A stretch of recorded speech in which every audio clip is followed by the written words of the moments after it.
The reason some brands have such low customer acquisition costs and such high returns when they spend on ads is because their organic side is doing extremely well. A lot of celebrity brands, their biggest advantage actually, outside of, maybe getting the first couple $1 million in revenue without spending a dollar on ads, their biggest advantage is that long term, their acquisition costs are super low because there's already awareness on the product. And the best way to think of paid is really just extending what you're doing organically. You don't want to think of paid as sort of like the end all be all strategy to acquire customers and to build your business. You want to make sure that paid is a piece of that, but organic should also be a piece of that. Welcome to Limited Supply, the place for refreshingly real takes on what D2C is really like. I'm your host, Nick Sharma. Let's start talking about money. I'm so excited to take a second and talk about this season's sponsor, Motion. If you don't already use it, Motion is a SaaS tool that launched 3 years ago. I even invested in the company pre-launch just based on how they were thinking about creative analytics. Today, Motion's a no-brainer tool to use in your marketing stack. Yes, it's creative analytics. Yes, it lets you track your competitors' ads. Yes, it has the most beautiful UX and UI to report your ad performance. But let me tell you how people at Sharma Brands describe Motion. So I asked my team in Slack, why do you like Motion? And here were the answers.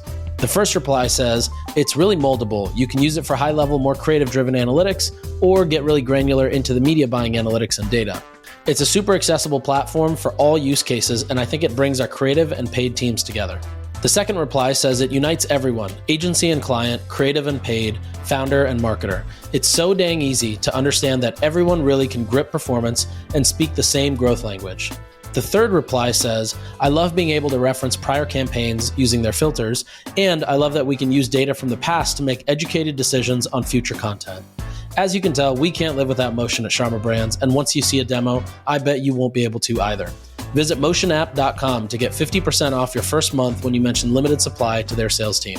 Again, that's motionapp.com to get 50% off your first month when you mention Limited Supply to their sales team.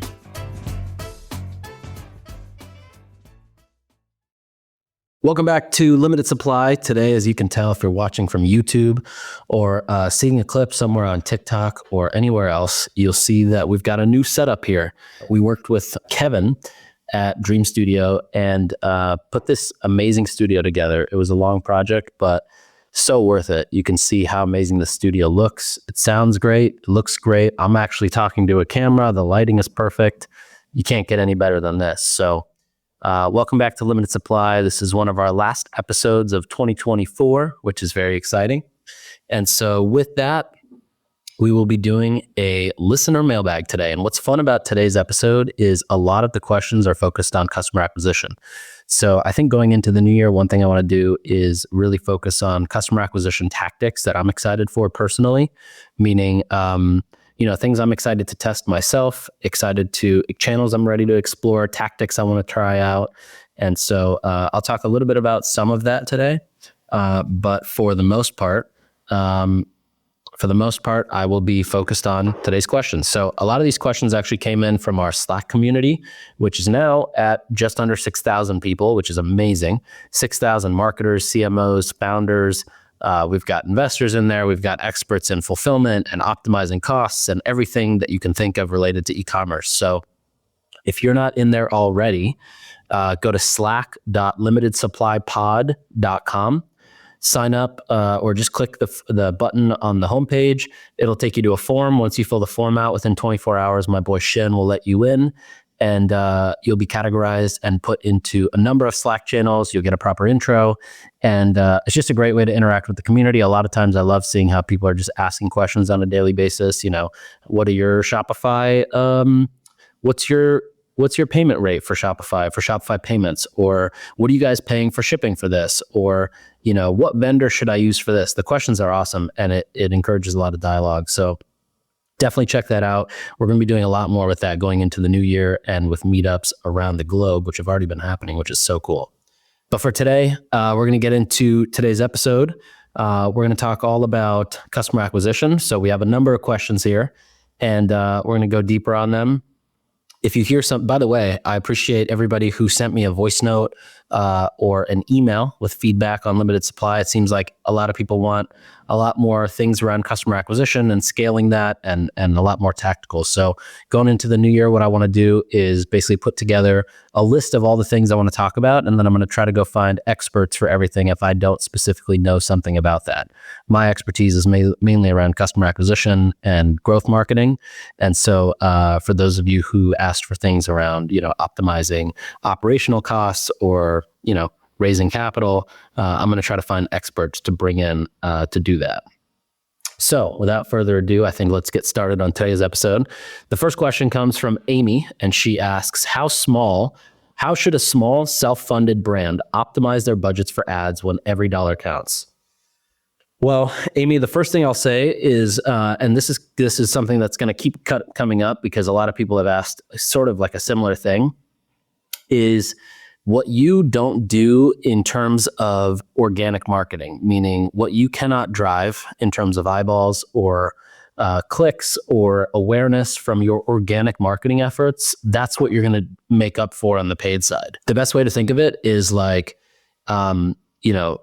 if you're not able to get impressions on organic, meaning whether it's on TikTok, whether it's on,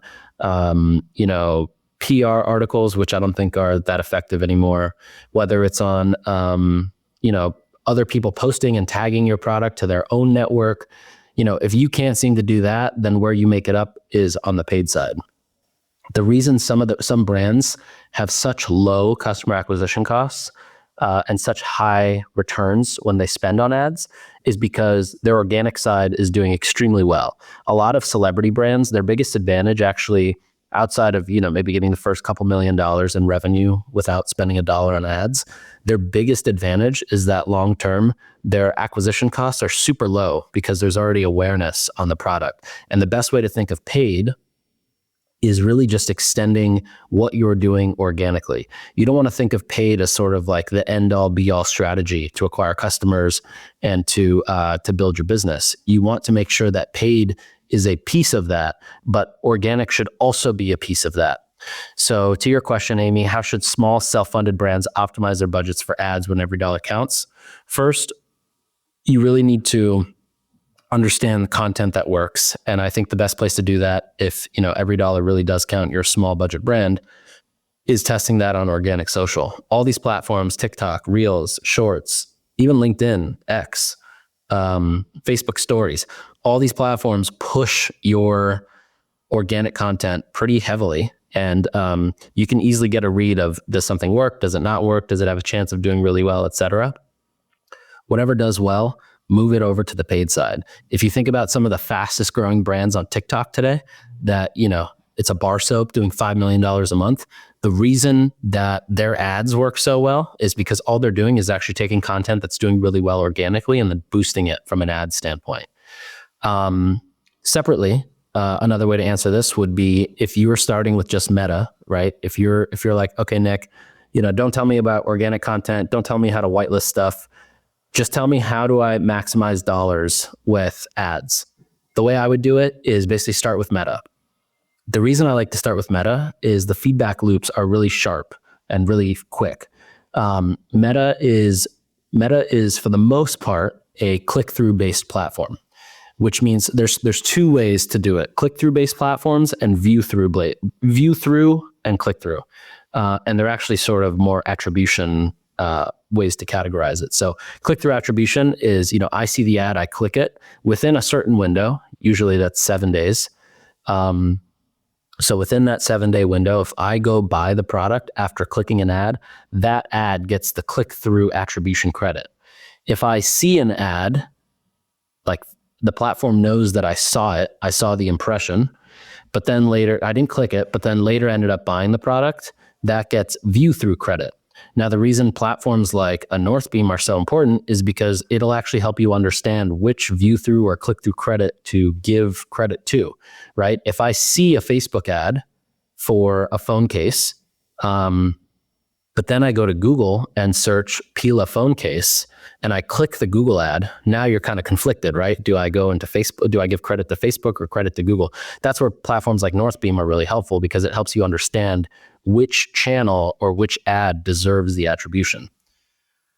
I'm getting off topic, but all this said, Amy, the best way to do this is start building funnels inside Meta. So think about who you're targeting, what is their sort of problem, and what's your solution to their problem.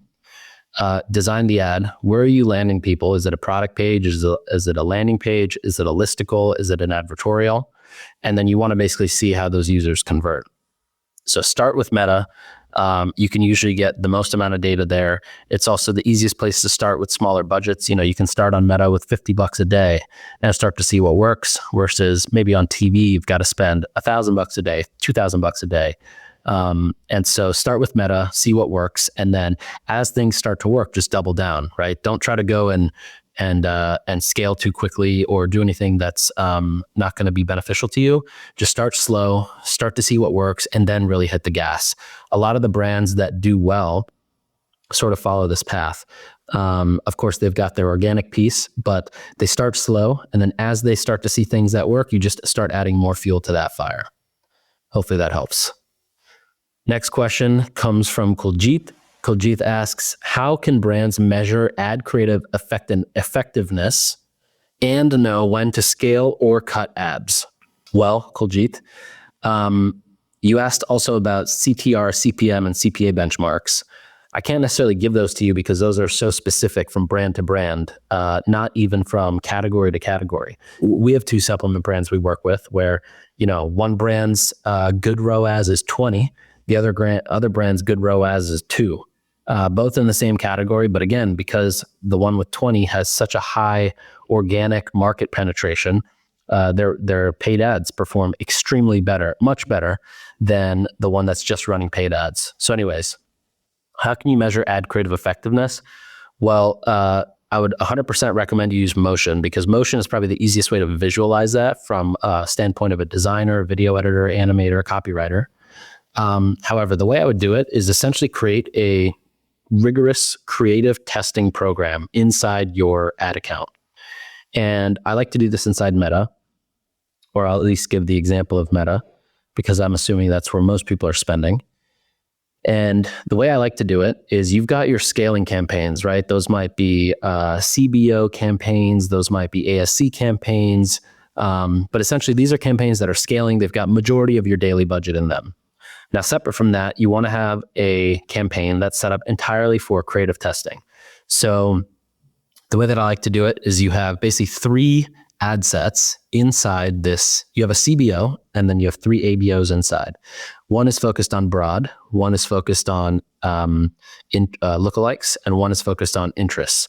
And what you do is you put let's say you have creative number 1. You take creative number 1 and you put it into the ad set that goes broad.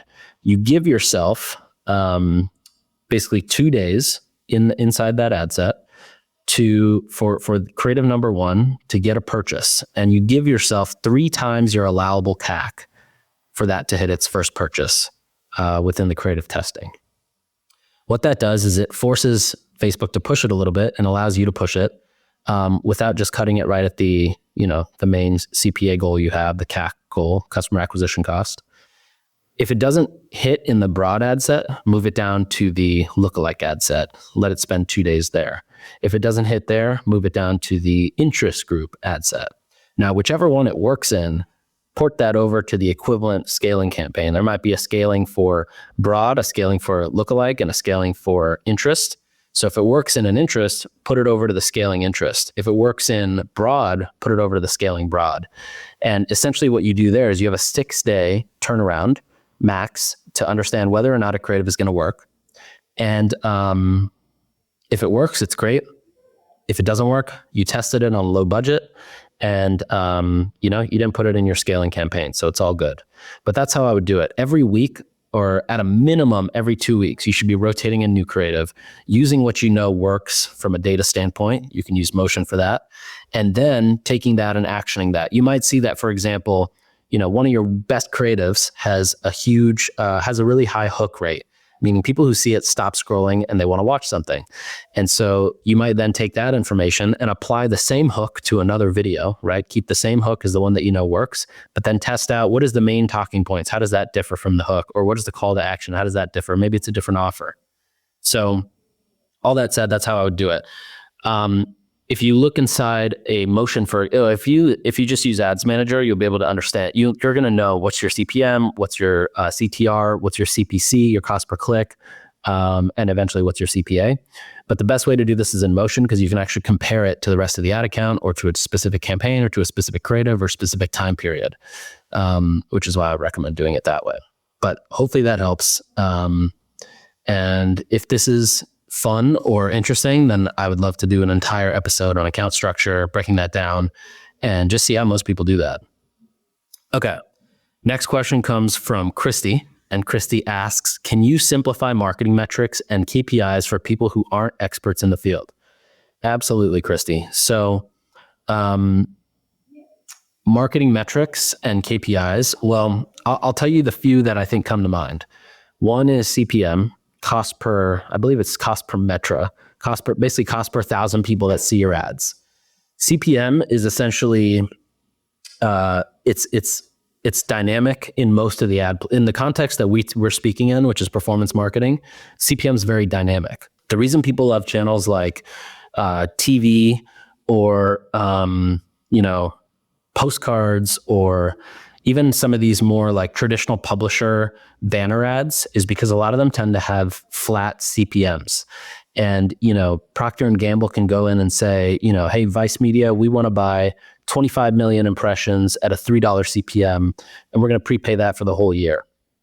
With performance marketing, that CPM tends to change based on what creative you give to the platform, based on your targeting, based on how well you're positioning your problem solution against the persona that you're going after and what you have to offer. Your CPM will fluctuate. If you are serving the platform things that the platform believes are good for its own users, your CPM will be on the lower side. If you're mismatching what the platform believes their customer wants versus what you're offering, you're going to have a much higher CPM and a lower click-through rate, CTR. So CPM is really important. The next one I think is important to understand is CTR. And CTR in this context would be the click-through rate of the ad that people see. So what percentage of people who see the ad actually end up clicking the ad and going through to the website or the landing page or wherever it is.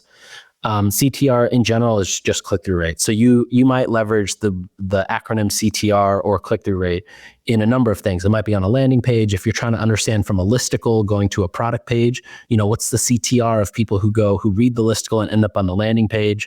If it's 50%, that's an amazing CTR. If you're at 20%, you've got to really fix that listicle. Next one is CPC, cost per click. So coming out of the ad platform, this is just a function of CPM times CTR, right? So what is the click-through rate out of the cost of what it takes to show 1,000 people? That's your CPC, your cost per click. Moving to the website, you've got AOV, which is average order value. So what is the dollar amount that we're averaging when people are checking out?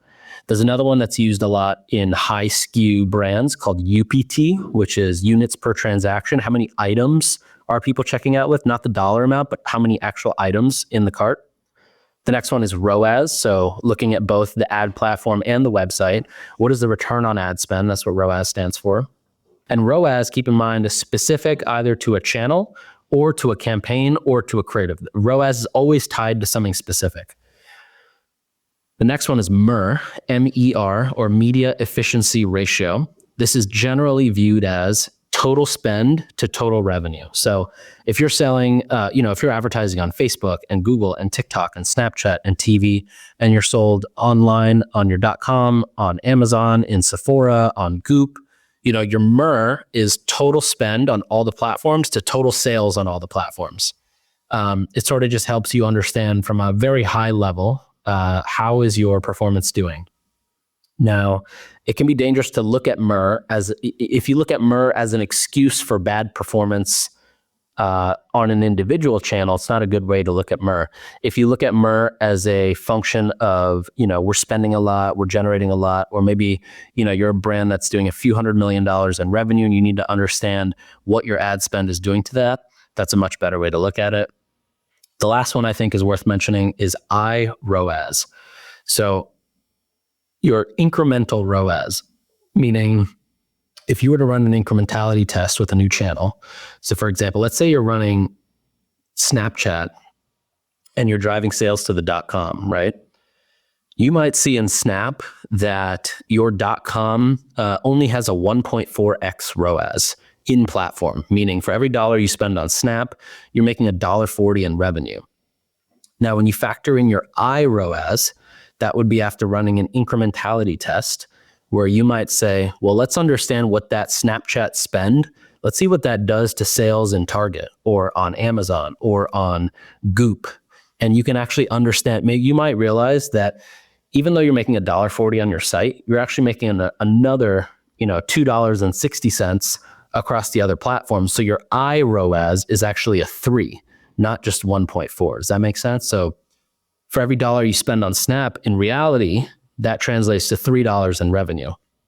This is something that 7 or 8 years ago when I was running advertising, scaling online for a direct-to-consumer beverage company, we worked off ROAS because we measured the incrementality of sales in Target, in Costco, in Walmart, on Amazon.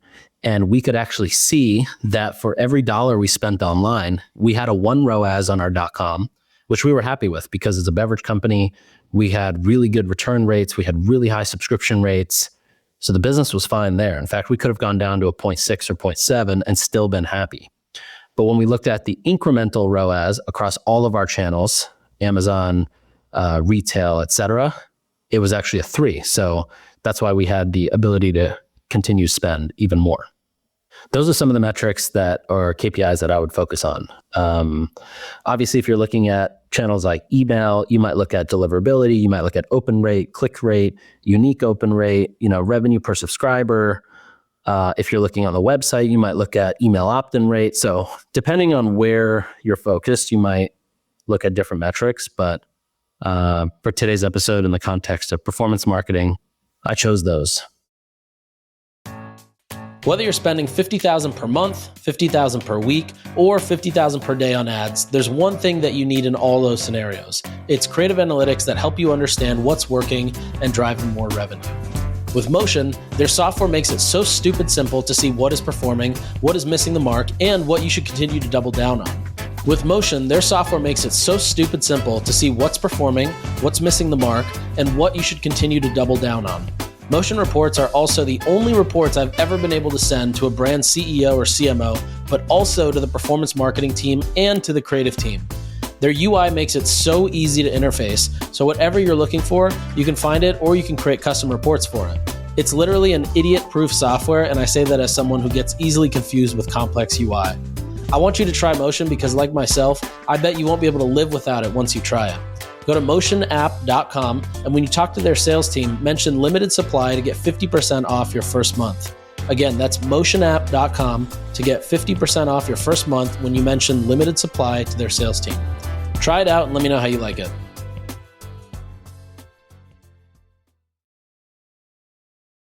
Next one come from Caitlin. How can brands improve email and SMS deliverability to increase engagement?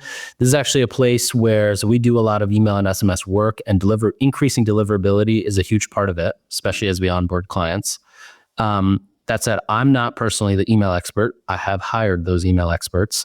So I'd love to do maybe a full episode on retention marketing, but the punchline is you just got to create content that people care about, stuff that maximizes open rates, stuff that gets people to want to open, to click, to forward, to reply.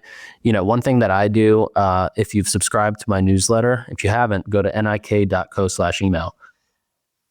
You'll see that once you sign up, I send you an email and I basically say, hey, I'm going to give you this brand launch deck. It's a 40-page deck.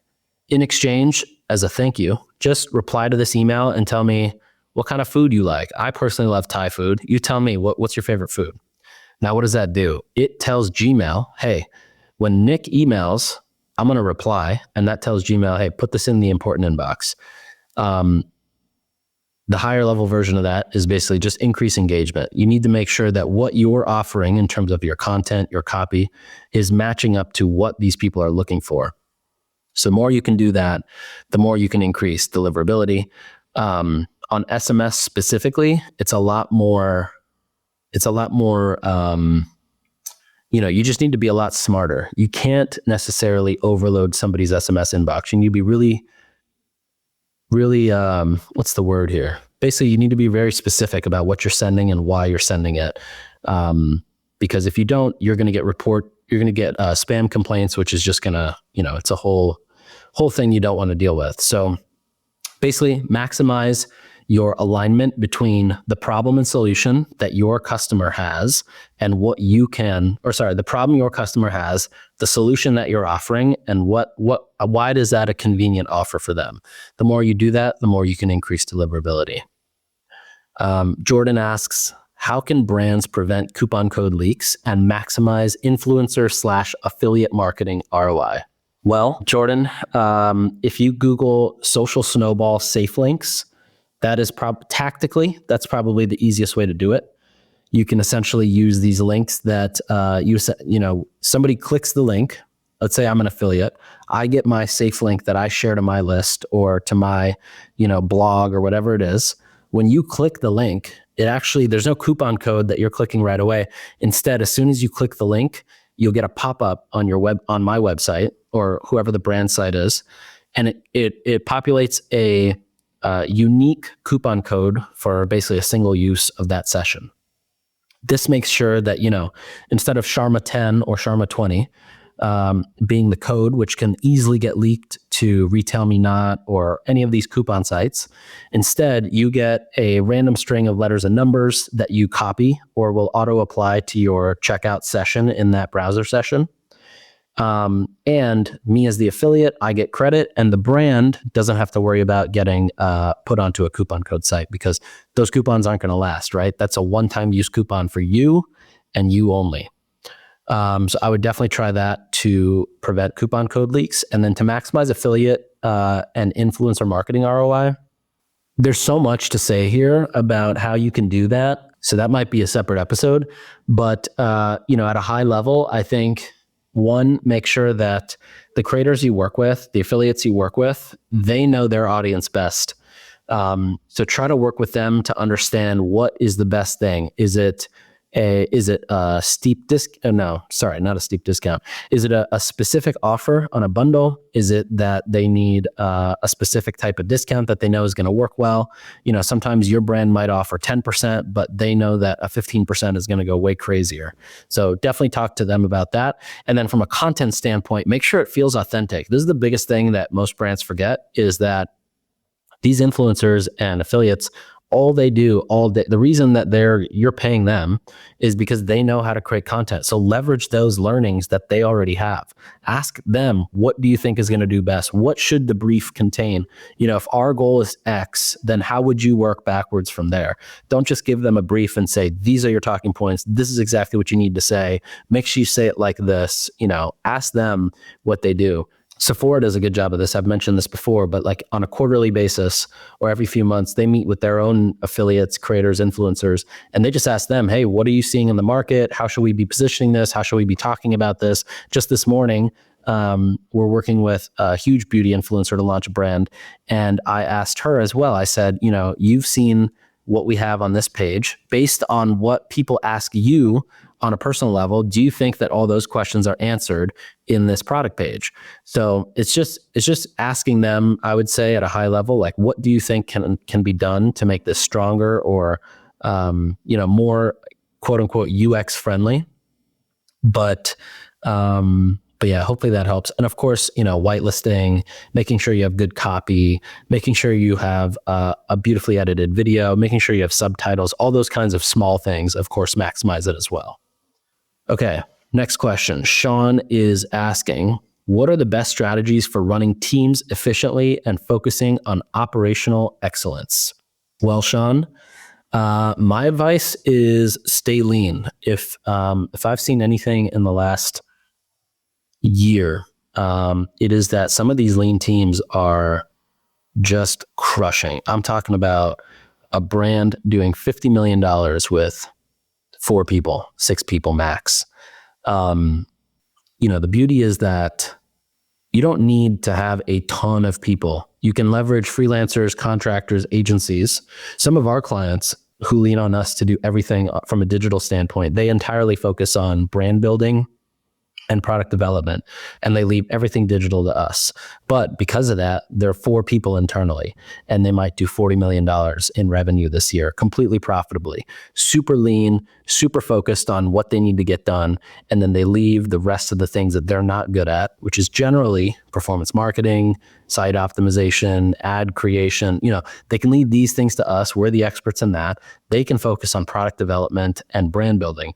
They're generally the experts in that.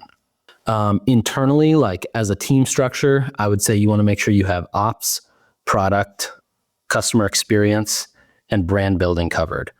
If you've got most of those covered, then majority of things will work themselves out, and you can always find the right teams, freelancers, the Sharma brands of the world to help with everything else.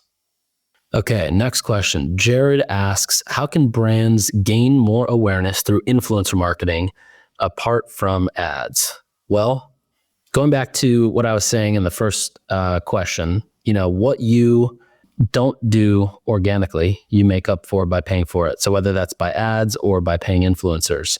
So, one thing, I think this is, again, super dependent on a case-by-case basis, but the first idea that comes to mind is figure out how you can do more with these influencers, right? Instead of just going to an influencer and saying, we want to pay you 10 grand for a post, or we want to pay you 5 grand to do a video, or, $2,000 to do a story post, how about creating some more unique pieces of content? How about doing a seeding thing? Maybe, Christmas is coming up, and if you sell coffee beans, why not create a nice influencer box, presentable box that looks great when you open it up on social, pack it with a bunch of stuff and ship it out to, let's say I'm working with influencer named Sophia, right? Let's ship it out to Sophia's closest friends who all have massive followings, who we know as soon as they get a package from Sophia and it's a big influencer box, they're going to want to film it and tag her and post it up. They're going to tag the brand. It's going to get a ton of exposure. Now, if 15 or 20 of Sophia's friends are doing that, it'll create a mini sort of Firefest moment where, everybody's posting around the same time. They're talking about the brand. It creates this hype. That's just one way to do it. Other ways to do it, I would leverage things like landing pages. You can check out like Superfiliate. They do a really good job with this, driving traffic from creators to very creator-specific pages that talk about the brand, but also focus on the products that creator is talking about. And another one would be like, IRL stuff. Anytime you have in fact, who does this best is Lemmy. There's a supplement brand called Lemmy. And anytime they have a new product, they do a full campaign around it. They do a full like seeding program. So they send out product to all of their creators and influencers, and they do IRL events. They might do a dinner, they might do a product launch event, a party, whatever it is. But sitting around that table or in that room during the event is, a ton of influencers and creators, and they're all excited to be there because the brand is very exciting to be a part of as well. And so why would they not want to post and do that? Another thing that I've seen, you guys have probably heard of the app Citizen. If you look at their Instagram feed, what they do is they cross-post with other more publisher style pages or news pages. And so what they're doing is cross-posting from the Citizen account, which has a bunch of followers, but they're also taking advantage of all of the followers that all the other accounts who are cross-posting also have, which drives a ton of impressions. Okay, next question from Landon. What are effective ways to bring down CPMs and CAC while increasing ROAS? Well, I mean, tactically, there's a few things you can do. Essentially the biggest lever, I would say, the big lever, the overarching lever, is basically making sure that who you're targeting in terms of a persona and the problem that they have is aligning with the solution you're presenting in your creative, and it has an offer that feels convenient for them. So, for example, let's take Hintwater, for example, right? The ads that focus on Hint might speak about, getting rid of your Diet Coke habit or your diet soda habit. So that's a problem. Now, Hint offers the solution, which is flavored water, no sugar, no calories, no sweetener, no preservatives, blah, blah, blah. And the offer is $1 a bottle. You buy 3 cases, it's $1 per bottle. You get 36 bottles for $36. And here you have clear alignment between the problem, the solution presented, and the offer that feels convenient to them. If we were like, hey, you have to go buy a $23 pack to test the product and you get 12 bottles out of it. And oh, by the way, you're not going to get free shipping on that because it's only one case instead of three. Well, that's not a convenient offer for that new customer. So when I say problem, solution, offer, you have to make sure that the offer is just as convenient to the person with the problem as the solution matches what they're looking for. All right. So Sophia asks, what are the most common mistakes D2C founders make in their business? Well, to be honest, I think the biggest one is a lot of founders, or no, I should say a lot of companies.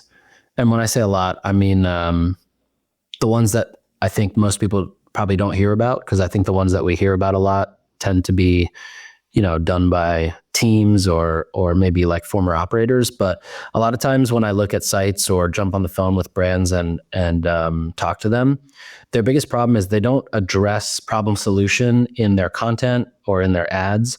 Their website makes sense to them, but it doesn't make sense to a person who's never heard of the business. And so there's not a lot of alignment or not a lot of education on what is the product, why is it something worth buying or using or trying or tasting or subscribing to. There's the product and it has the option to subscribe, but there's no reasoning as to why should I put this into a routine, for example. So I think just making sure that you're sort of always answering, the few main questions, which is, what is the product? Why does it exist? How is this going to help me? Why is this the best option on the market? If I get it today, when does it arrive? What is it made of? Where is it sourced from? These types of things are things that you internally probably understand. And so that's why a lot of times it doesn't make it on, because you're like, well, I know this, so why would everybody else not know it? But in most cases, most people have no idea about those things. And a lot of times adding that information is what gets people to end up buying the product or trying the product or wanting to do it. So those are probably the main ones. I think some of the other ones that come to mind is like skipping corners on, if you've spent 2 years developing the product and it's something that's really going to change people's lives and you're so confident in that, don't spend 2 months building the website. If you spent 3 years building the product or $100,000 invested in R&D or whatever it may be, don't go and try to get a company to do a website for 10 grand, because it's just like, why are you cutting corners? You know what I mean? Same thing with packaging. A lot of people will cut corners on packaging from a cost standpoint. It all catches up to you, in my opinion. If you don't have a really good product or a really good presentation, it catches up to you, So those are the things that I think come to mind right away. Suzanne asked me, what are the most effective brand awareness strategies for DTC founders? Let me tell you, content. Make content. Get good, get comfortable, create a process with checks and balances around content. Again, what you don't do in content, you will pay for in ads. If you are not that good at pumping things out and getting eyeballs on a daily, a weekly, a monthly, a quarterly basis, you will just basically pay for those eyeballs through CPMs. If you can't go get 10,000 views a day, well, you're going to probably end up spending $600 to get those views through an ad, right? So content is huge. Partnerships is another one that is super easy, whether that's partnering with a brand, on an affiliate basis, whether that's dropping a collaborative product, whether that's doing an event together, whatever it may be. But partnerships are also huge and easy to get brand awareness because you can leverage both sides. Influencer marketing, product seeding, another easy way to get brand awareness, especially if you've got those relationships or if you know that you're selling a product that people want. Jolie is probably the best example. Jolie or Lemmy, those are two of my favorite examples. Cadence Capsule is another one. Of course, I'm biased to all three, but all three are great examples. And then you just got to figure out, if you feel like you still can't do that, then, my kind of like fail safe is, well, what can I put out that's going to get thrown into a group chat? What can I put out from the brand, whether it's on Instagram, whether it's on any social channel, whether it's on the blog, whether it's through an email? What can I put out that's going to get screenshotted and sent into a group chat? That's called dark social because that's social sharing you can't necessarily track. But those are the best ways to get brand awareness. There's no sort of magic bullet. The real answer is content. And if you can't do content, then you're sort of always going to be searching for this magic bullet of brand awareness. And I'll tell you, jumping on channels that are considered top of funnel, TV, app loving, whatever it may be, those are not going to make this thing work magically overnight. Those will actually work a lot more effectively if you have a good content engine going. But there is no magic bullet for brand awareness. It's a combination of doing the right thing as a brand, building trust, putting out good content, delivering on your promise, and essentially your customer is just being happy with the product or what they bought into. Last question for today comes from Wes, which is quite deep. And actually, this is something I was thinking last night, specifically around copywriting that I want to go deeper on. So maybe a full episode here. But what are actionable CRO and copywriting tactics to improve customer conversion and retention? If you go to a past episode of Limited Supply, I believe it was this season or last season, I had 40 or so CRO tips that you can literally just listen to, write them down, and action it on your site. All of them, or most of them, don't even require a lot of dev changes. They're all fairly straightforward around copy and UX.